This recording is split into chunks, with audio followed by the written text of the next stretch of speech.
The irony was beautifully simple, almost poetic. She spent years choosing herself above everything else. So did I, eventually. The difference was that one of us actually understood what that meant long term. Choosing yourself isn't just about what you walk away from. It's about what you walk toward, what you build in that space. She chased momentum, movement for the sake of movement, always running toward the next promotion, the next achievement, the next version of success that would finally make her feel complete. I chose direction, purpose, building something that actually mattered with someone who valued the same things. And that difference compounded over time like interest on a loan you forgot about. All right, let me hit you with this absolute banger of a life lesson that'll probably save you years of therapy bills and emotional damage. My name's Evan. I'm 34 and I work in operations management for a logistics company.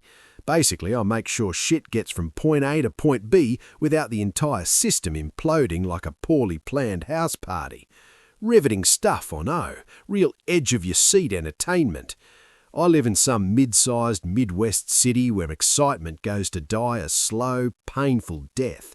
And honestly, I'm completely good with that. My life runs on routine like a German train schedule. Gym at stupid o'clock in the morning, work where I pretend to care about Excel spreadsheets, home, repeat until death. No drama, no chaos, just vibes and the occasional existential crisis on Sundays. Then there's Lauren, 32 years old, corporate marketing goddess, and the human embodiment of a productivity podcast that won't shut up. We'd been together just over 5 years, and she'd been living in my apartment for 3 of those. Yeah, I own the place. Mortgage, utilities, the whole adult starter pack that makes you feel like you're cosplaying as a responsible human, while she focused on building her empire, or whatever the hell LinkedIn influencers call it these days. Look, from day one, I told her straight up, chase your dreams, babe. I've got your back like a poorly designed office chair. No pressure, no timelines, no guilt trips about biological clocks or societal expectations. That was our deal, our unspoken contract, and for a hot minute it actually worked. On paper, we looked solid as hell. Long-term relationship, shared address, mutual friends waiting for the engagement announcement like it was the next bloody Marvel movie. But behind closed doors, mate, it was a completely different story, like the difference between Instagram and reality.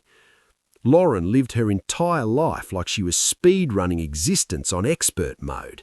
Everything was about optimization, her schedule, her image, her next power move, her coffee order, probably even her bathroom breaks were scheduled for maximum efficiency. Conversations felt like quarterly performance reviews where I was consistently underperforming. Dinners late? Inefficient and unacceptable. Want a chill weekend doing absolutely nothing? Unproductive and a waste of valuable networking time. Questioned literally anything she did? Congrats, you're slowing her down and clearly don't understand the grind. But I'm a patient bloke, right? Probably too patient if we're being honest. I covered extra bills so she could stack her savings like she was preparing for the apocalypse. Handled groceries, repairs, all the boring adult shit that keeps life from falling apart like a cheap IKEA bookshelf.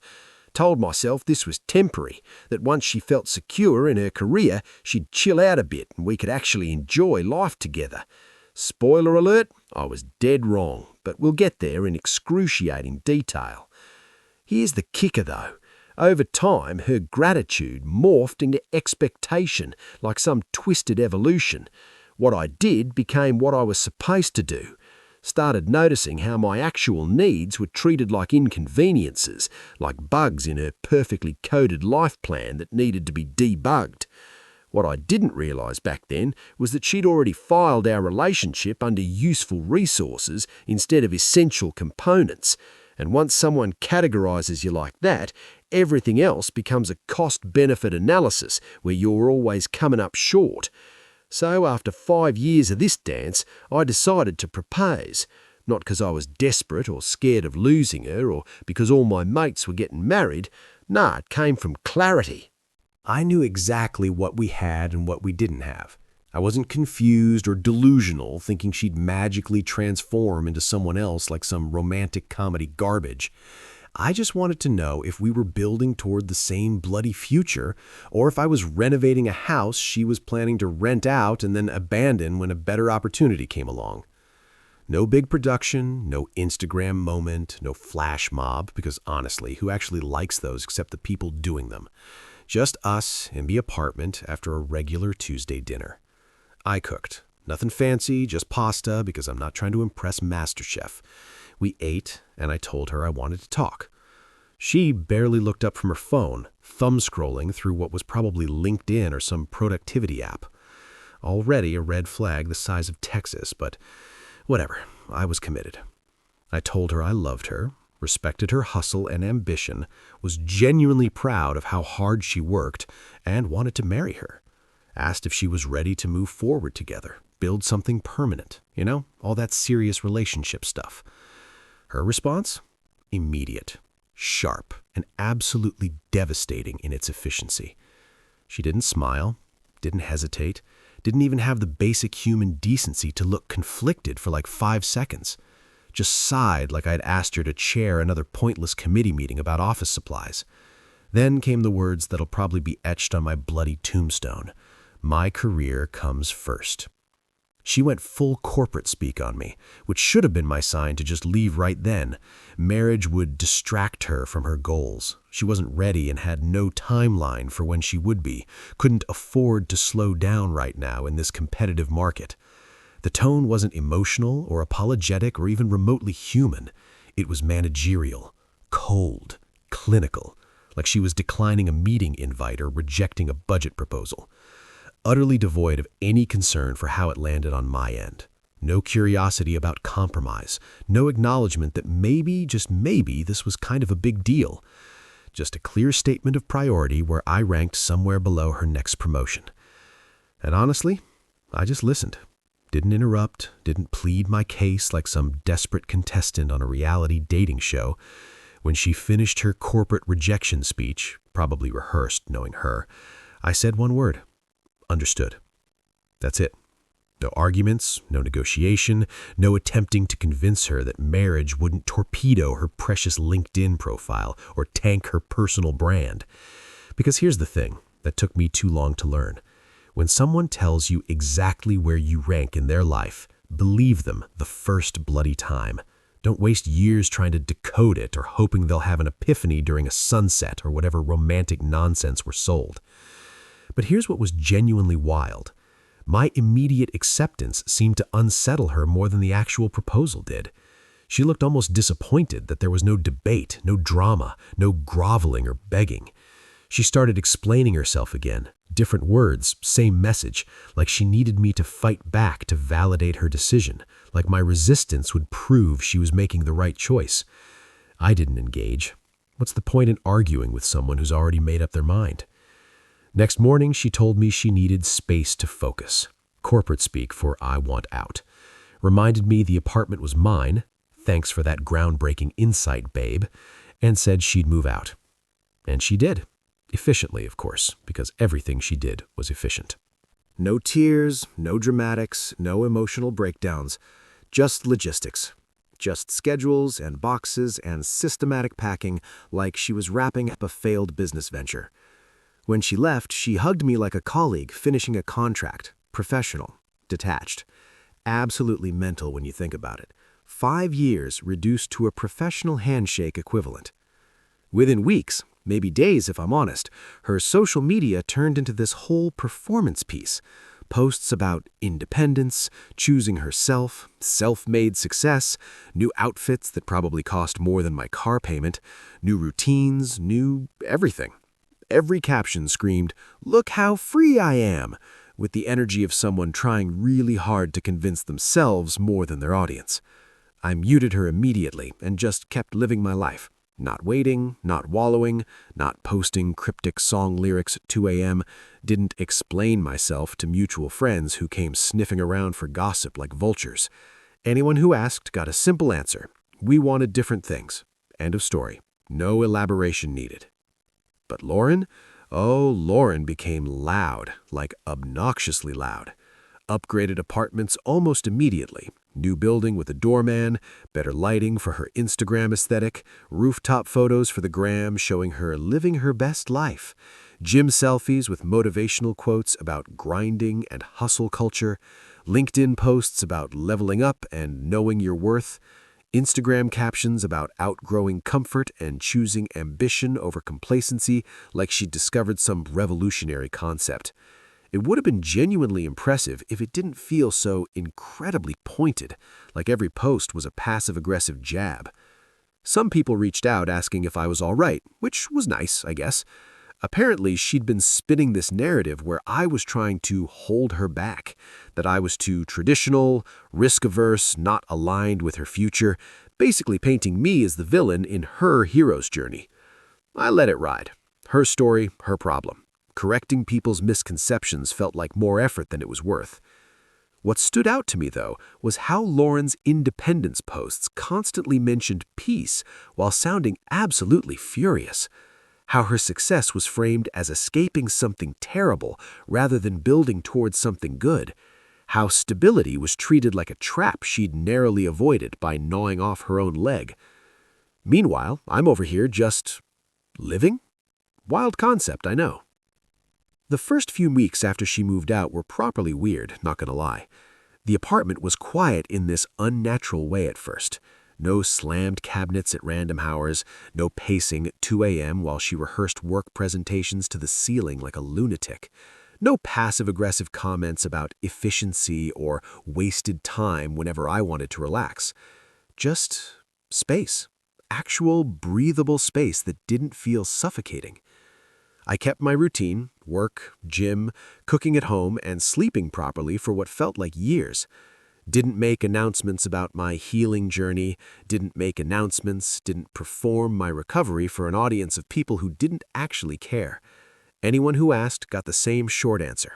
We wanted different things. My life became simpler without me even trying. Started making decisions for myself instead of calculating how she'd react to every little thing. I took on a new project at work because I actually wanted to, not because I needed to prove anything to anyone. Trained consistently at the gym without it being a competition. Stopped treating weekends like obstacles to get through before Monday. Redecorated the apartment. Nothing dramatic or expensive, just removing reminders. Her desk that dominated the living room. That vision board she'd taped to the wall like it was the bloody Sistine Chapel. The extra mirror she insisted made the place look bigger, but really just reminded me of a constant self-examination. Friends noticed the change before I did, said I looked calmer, more grounded, less like I was constantly walking on eggshells or waiting for the other shoe to drop.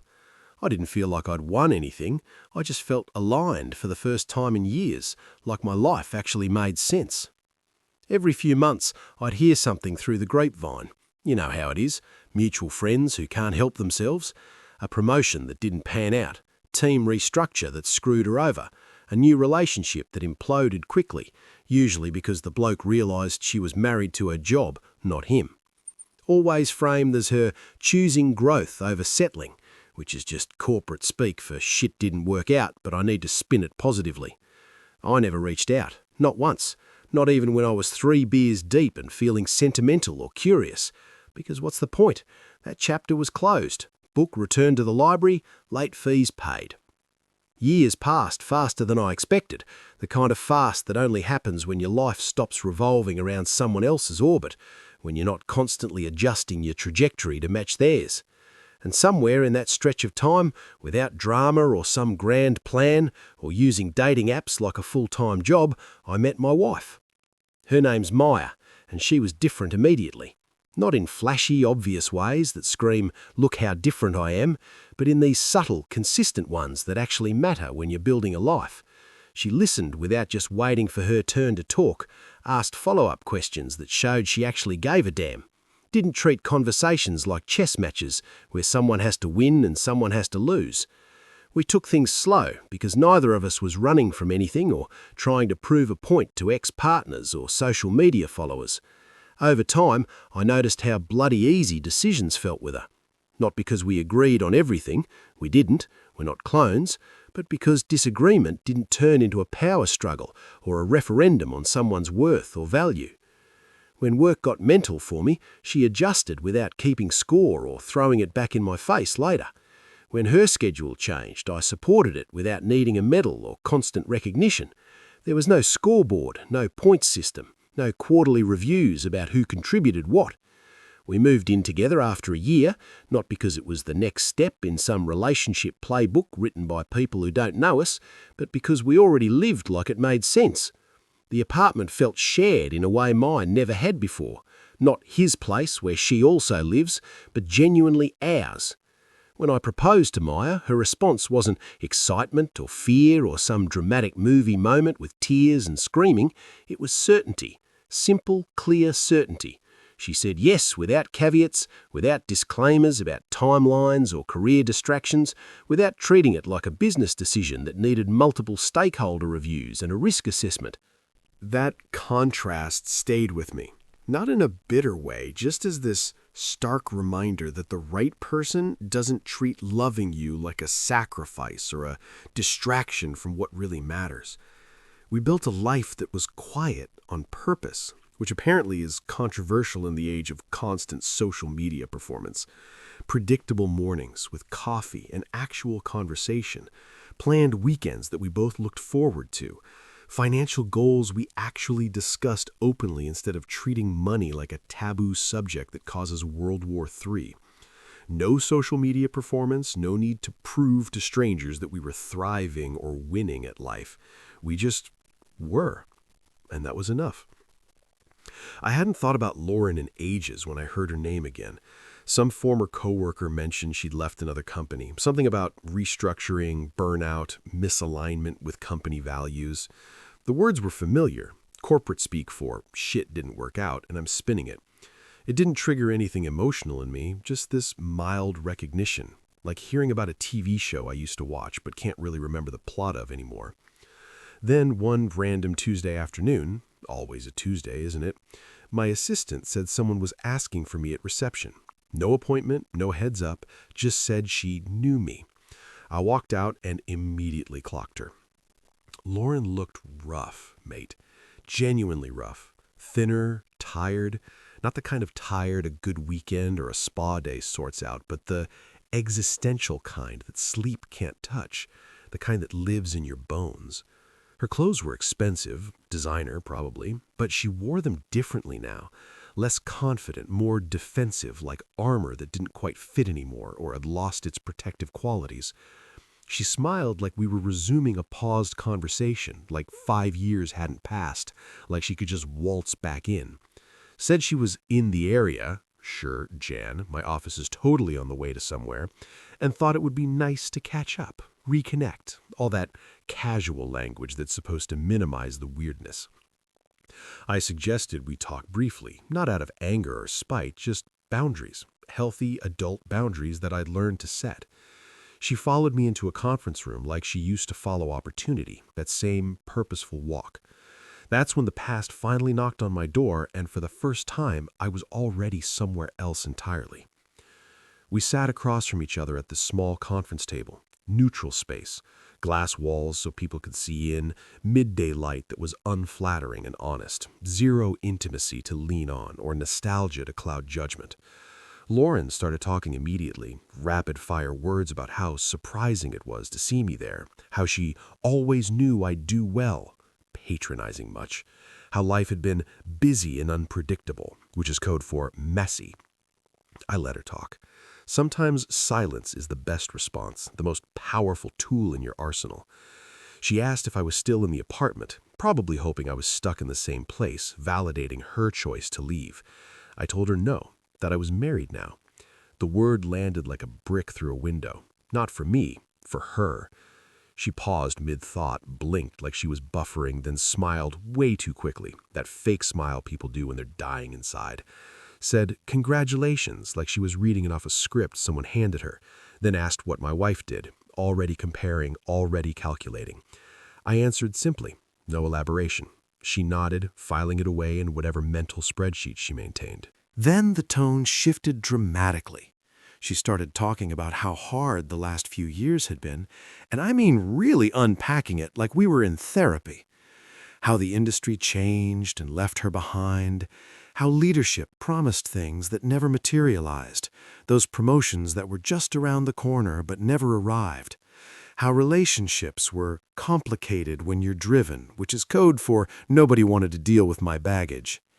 She laughed, this forced hollow sound that echoed in the conference room, and said stability was underrated, like she'd just discovered gravity or invented the wheel, like this was some profound revelation instead of what normal people knew all along. I didn't respond, just sat there watching someone realize in real time that the grass wasn't greener, it was just different grass with different problems, different weeds, same disappointment. She said she sometimes missed how calm things were with me, how solid, how she could focus back then because things at home were handled, like I was a service she'd canceled and now regretted. That was the first time she actually looked at me instead of the version of me she'd been narrating to herself for years. And honestly, it was mental. She didn't miss me, she missed the infrastructure, the stability, the support system she'd taken for granted, like electricity or running water. I told her I had a meeting to get to soon, which was true but also a convenient exit strategy. That seemed to rattle her. The woman who'd optimized her entire existence couldn't handle a polite exit, couldn't handle not controlling the narrative or the timeline. She said she was hoping we could grab coffee sometime, catch up properly, maybe reconnect, all these vague terms that meant she wanted back in somehow. I told her I was happy with my life and wished her well. Simple, direct, no room for interpretation or negotiation. She asked if I ever resented her for choosing her career over me.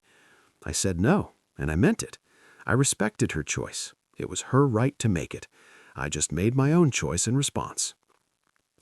When I stood to leave, she looked smaller somehow, not physically, but energetically. Not defeated exactly, just displaced, like she'd walked into a room she no longer belonged in and suddenly realized the locks had changed, the furniture was different, and she wasn't on the guest list anymore. As I reached the door, my phone buzzed. Message from my wife asking if I was ready for lunch, just a normal day in our normal life. I told Lauren I needed to step out. She followed me into the hallway without thinking, probably on autopilot, probably not even realizing what she was doing. That's when she saw Maya waiting by the elevators, relaxed, smiling, familiar in a way that didn't require effort or performance or carefully curated social media posts. Maya waved at me like this was normal, because it was normal. This was our routine. Lauren stopped walking. Literally just froze in place like someone had paused her. Nothing dramatic happened, no confrontation, no words exchanged, no soap opera moment with dramatic music. Just understanding arriving far too late, like a train you missed by seconds. And for the first time in probably her entire life, she had nothing to optimize, no angle to work, no strategy to deploy, no way to spin this. She just had to stand there and watch what she'd walked away from continue beautifully without her, thriving in her absence. Lunch with my wife felt exactly like every other lunch we share, which might sound boring but is actually perfect. Unrushed, familiar, easy in the way that good relationships should be. We talked about weekend plans, maybe hitting that new restaurant, maybe just staying in. Discussed some minor issue with our contractor who was being typical about timeline extensions. Nothing about the past came up, because it didn't need to. That chapter was closed, filed away, irrelevant to the present we were building. But Lauren stayed in my periphery longer than I expected, not directly but indirectly, like a ghost that won't fully leave. Mutual acquaintances mentioning she'd asked about me, fishing for information. A LinkedIn profile view that I noticed but ignored. A message request on Instagram that I deleted without reading because I already knew what it would say. What changed was her entire narrative, her whole personal brand. The independence language softened, the certainty faded like old paint. Her posts became reflective instead of triumphant. Long captions about resilience, about lessons learned the hard way, about timing and how important it is. The kind of posts people write when they're trying to convince themselves more than their audience, when the facade is cracking. I didn't engage. Why would I? What would be the point? From what I gathered through the grapevine, and you know how small professional circles can be, her career never properly collapsed, it just plateaued. Promotions stalled out at a certain level. Leadership shifted, and the new regime didn't rate her. That ladder she'd been climbing so aggressively turned out to be shorter than advertised, and there was no plan B because she'd never considered she might need one. Relationships didn't stick either, which honestly didn't surprise me. Blokes she described as equals never prioritized her the way she expected. The ones who matched her ambition matched her emotional detachment too. They were just as married to their careers, just as unavailable, just as unwilling to compromise. Stability either bored them or threatened them. I recognized the pattern because I'd lived on the other side of it once. One evening, months after that office encounter, she emailed my work address. Professional tone, casual justification, said she didn't want to be inappropriate by reaching out personally, which is hilarious because using my work email is somehow more appropriate. The mental gymnastics were Olympic level, honestly impressive. She wrote that she'd been doing a lot of thinking, immediate red flag, that she regretted how things ended, bigger red flag, that she underestimated what she had, massive red flag, and that maybe both of us had grown enough to see things differently now, nuclear red flag wrapped in therapy speak. I read it once, then archived it without responding. Didn't delete it, archived it. Because deleting feels like an action, like she still had enough power to warrant a decision. Archiving is just filing away irrelevant information, like an old receipt you don't need but might reference someday. The temptation wasn't to respond, it was to explain, to clarify that she hadn't made a mistake, she made a choice. To break down the fundamental difference between the two, to really spell it out. But explanations are for people who still get a vote in your life, and Lauren's voting rights had been revoked years ago. I told my wife about the email that same evening. No secrecy, no drama, no hiding it like it meant something more than it did. Just transparency, because that's how functional relationships work. You share things, even uncomfortable things. She listened without interrupting and asked how I felt. I told her the truth. Grateful for timing. Grateful that I'd met the right person after I'd stopped waiting for the wrong one to change into someone she was never going to be. Lauren reached out one last time months later, like she couldn't help herself. This time directly. Short message on my personal phone that I have no idea how she still had. Asked if we could talk. No agenda stated, which somehow made it worse, more desperate. Like she thought vagueness would work where honesty and clarity had failed. I declined, politely. There was no anger in it, no satisfaction either, no sense of revenge or getting even, just finality.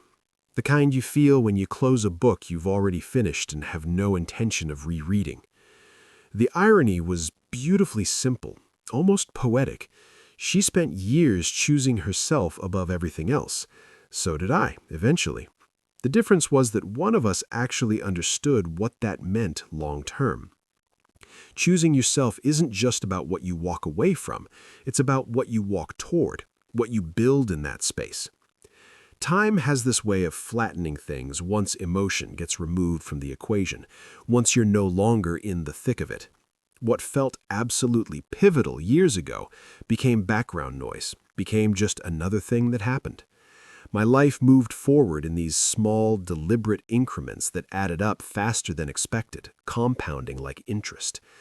Work stabilized into something I actually enjoyed instead of endured, where I looked forward to Monday instead of dreading it. Took on leadership responsibilities because I wanted them, not because I felt behind or needed to prove something to someone who didn't care. My health improved without effort once stress stopped bleeding into everything, once I wasn't constantly walking on eggshells. Even my sleep changed. Deeper, more consistent, actually restorative. Marriage didn't complicate my life the way Lauren feared it would for her. It simplified mine. Maya and I built habits instead of narratives, systems instead of stories, weekly check-ins about finances and schedules that kept us aligned, shared calendars so nobody felt ambushed, clear boundaries with work so it didn't consume everything. We planned for the future without treating it like a performance art piece that requires an audience. That was the biggest difference between them, really. Lauren had always treated life like a series of optics, what things looked like, how decisions would be perceived, who was watching, who was ahead, who was falling behind. Everything was external validation. Maya cared about how things functioned internally, how they actually felt day to day. And function beats form every single time when you're playing the long game. About a year after Lauren showed up at my office, I ran into her again. Completely by accident this time. No planning, just bad luck. Grocery store, early evening, empty aisles because normal people were home eating dinner. No buffer of professionalism this time. No conference room escape route. No assistant to interrupt. Just fate being a proper dickhead. She hesitated before approaching me, which told me everything. That alone said everything about how things had changed. The old Lauren would have walked straight up, confident, always ready to network or optimize an interaction, turn it into something useful. This version? Uncertain, calculating whether it was worth the potential awkwardness, whether she could handle another rejection. We exchanged brief pleasantries, the kind of surface-level chat you'd have with a distant relative at a funeral, polite but meaningless. She asked how I was, probably expecting some detailed answer. I said good, because I was, and because longer explanations felt unnecessary and honestly none of her business anymore. She said she was figuring things out, which is what people say when their life isn't going to plan. There was no bitterness in her voice anymore, no edge, no competitiveness, just fatigue, the kind that settles in when you've been fighting against the current for too long and finally realize you're exhausted and haven't gotten anywhere. She mentioned she was thinking about leaving the city, starting over somewhere quieter, smaller, less competitive, somewhere she could reset and find herself. All that language people use when they're running away from failure but trying to frame it as growth. I told her I hoped it worked out, and I meant it, not in a patronizing way. I genuinely didn't wish her ill. I just didn't wish her anything anymore. She was neutral to me, like a stranger. She nodded slowly, processing, then said something that actually surprised me. I wish I'd understood sooner that peace isn't a pause between ambitions, it's the foundation. That was the closest she ever came to an apology, not for rejecting me, she had had every right to do that, but for not understanding what she was rejecting until it was gone, until she'd wandered in the desert for years and realized water was important. When we parted ways in that grocery store, I felt nothing sharp. No anger, no vindication, no sadness, no "I told you so" satisfaction. Just clarity, the kind that comes when you no longer need the past to explain the present, when you're so far beyond something that it doesn't register emotionally. Some relationships end because of betrayal, cheating, lies. Some because of incompatibility, because you want kids and they don't. Ours ended because we valued different currencies entirely. She chased momentum, movement for the sake of movement. I chose direction, purpose. And that difference compounded over time like interest on a loan you forgot about. There's this temptation to frame stories like mine as delayed justice, like patience earns a cosmic reward and ambition gets punished by the universe. But that's not how it felt from inside it, living it day by day. Lauren didn't fail at life, she just didn't get what she expected. The universe didn't conspire against her, and I didn't win some competition. I just stopped investing in something that was never going to return what I put into it, like a bad stock you finally sell. Looking back with the benefit of hindsight and emotional distance, the signs were consistent from the start. She didn't see partnership as mutual support, as two people building something together. She saw it as infrastructure, something that should function quietly in the background so she could move faster toward her individual goals. When she said marriage would slow her down, she meant it literally. She didn't want responsibility. She wanted optionality, flexibility, an escape hatch. And there's genuinely nothing wrong with that as a life choice, unless the person next to you is building for permanence while you're collecting options. After she moved out, I never felt this urge to replace her quickly or prove something to anyone. That surprised people who knew me. Friends assumed I'd date aggressively, hit the apps hard like a full-time job, get into a rebound situation, prove something to her or myself. But I had nothing to prove. I'd already been alone in that relationship for years.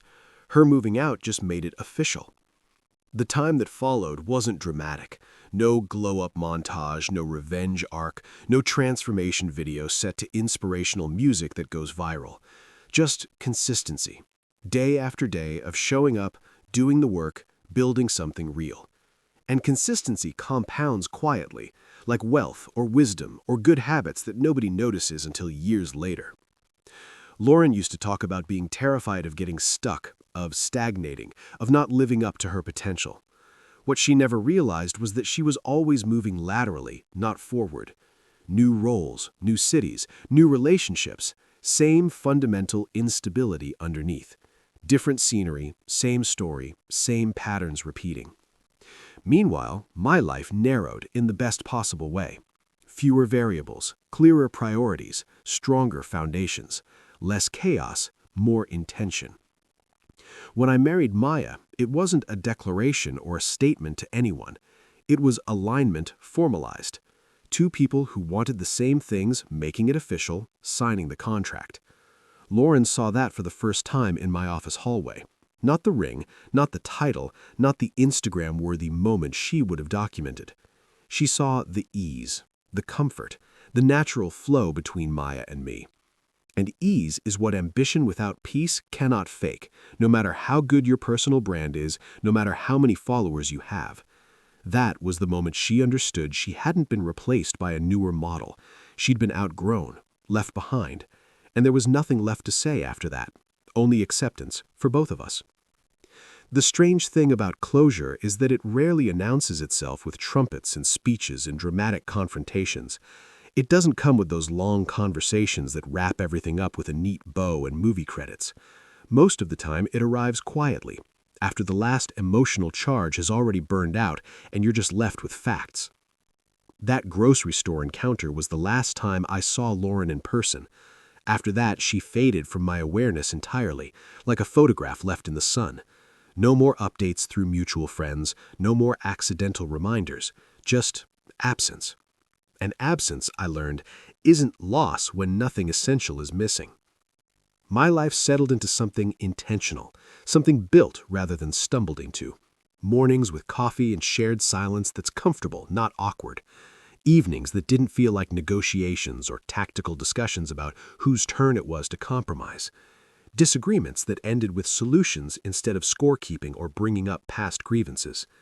Marriage stopped feeling like a concept people talked about and started feeling like structure, like the frame of a house. This is where the story ends, not with confrontation or regret or some dramatic reconciliation scene, but with clarity that doesn't need witnesses or validation from anyone. I'm not telling this story because Lauren was wrong to choose her career over our relationship. She had every right to decide what mattered most to her.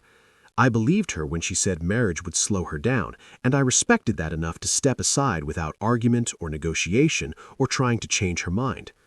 What mattered was what happened next, the choices I made in response. I didn't wait around like a backup plan collecting dust. I didn't hover in her periphery hoping she'd change her mind eventually.